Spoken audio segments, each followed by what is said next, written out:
Ciao amici telespettatori, siamo nella rubrica dei video messaggi d'amore e quest'oggi vi voglio presentare due ragazzi che si amano, Marco e Rosella. Sono ragazzi... Ciao Marco. Ciao, Quanti anni c'hai? io ho 36 anni. E tu Rosella? 34. Siete di Palermo? Sì, siamo di Palermo. E tu? Di Palermo. Ascoltami, com'è che vi siete conosciuti tu e Rosella? Tramite amici in comune. Sì, prima di conoscere lei ho conosciuto una sua cugina e poi attraverso la cugina sono arrivato a conoscere Rossella. E com'è che è scattato l'amore? Amore a prima vista. Colpo di fulmine? Sì, colpo di fulmine. Quanto tempo è che siete insieme?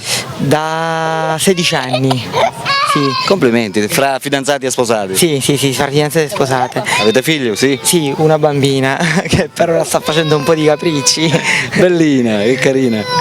Va bene, ascoltami Marco, noi di Stranamore Siciliano oggi ti diamo la possibilità di fare un videomessaggio a tua moglie. Sì. Praticamente per via televisiva tu gli fai la dichiarazione che l'ami in parole tue, come ti escono dal cuore, sia per te che anche per Rossella, ok? Ok. Allora lì c'è la telecamera, da questo momento in poi puoi effettuare la tua dichiarazione d'amore, ok?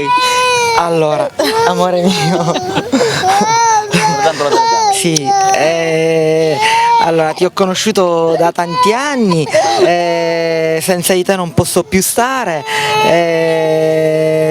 non lo so, ti amo tantissimo e ti risposerei sicuramente un'altra volta. Ok, bella dichiarazione. Allora, per te Rossella, No, uguale, le stesse parole.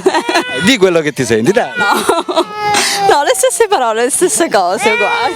Va bene. Bene amici, abbiamo conosciuto Marco e Rosella, due ragazzi di Palermo che si amano alla follia. Complimenti anche per la loro figlioletta. Grazie. Che è una dolcissima bambina. Quanti anni c'ha? C'ha 2 anni. 2 anni, che forte. L'ho fatti 2 giorni fa, 2 anni. Ok, auguri. Bene. Va bene, ciao amici, ciao da Alberto, ciao da... Marco. e ciao da... Rossella. Ciao, a dopo. Ciao.